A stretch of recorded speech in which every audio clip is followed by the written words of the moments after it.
चाहूंगा गांव का, आप सब लोग मौजूद हैं यहाँ पर, आप समझ सकते हैं।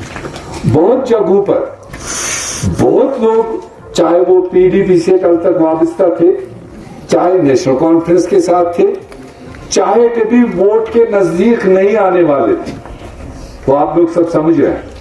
जो कभी कहते थे वोट गुनाह है या पीछे से कोई, ऐसे भी बहुत सारे लोग इन मीटिंगों में आए। शायद पहले कि मैं आह्वान करता, मैं अपील करता, मैं दामन फैलाता और कई सारे पहाड़ों प्लेनों, सियासी सतह पे अगर आपने एंगेजमेंट करनी है तो रियासत जम्मू कश्मीर के पुरवकार और बाइज्जत लोगों से आप एंगेजमेंट कीजिए। ये एंगेजमेंट नहीं है आपने जो यहां पे अपनी फौज बना दी हुई है ऐसे लोगों की। लोगों का मानना है कि सोशल आउटकास्ट को आप आगे चला रहे हैं, यही दुनिया को आप दिखा रहे हैं। यह कश्मीर की तस्वीर नहीं है। कश्मीर की तस्वीर और कुछ और है। उसको देखने समझने के लिए आपके दिल और दिमाग में दयानत होनी चाहिए। आपको आपकी नीयत होनी चाहिए कि यहां हालात ठीक हो।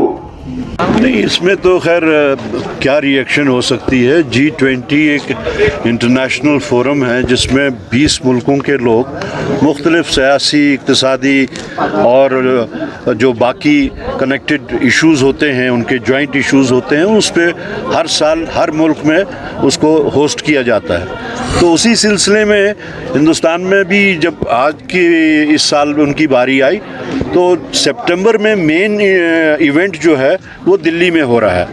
और उससे पहले डिफरेंट सेक्टर्स की मीटिंग डिफरेंट एरियाज़ में हो रही है, डिफरेंट स्टेट्स में हो रही है। और जम्मू कश्मीर को चूज़ किया गया टूरिज़म के हवाले से, और वही टूरिज़म के मुख्तलिफ मुल्कों के जो ऑफिसर्स हैं, टूरिज़म से रिलेटेड ऑफिसर्स हैं, उन्हीं की 22 से 24 तक की मीटिंग होगी।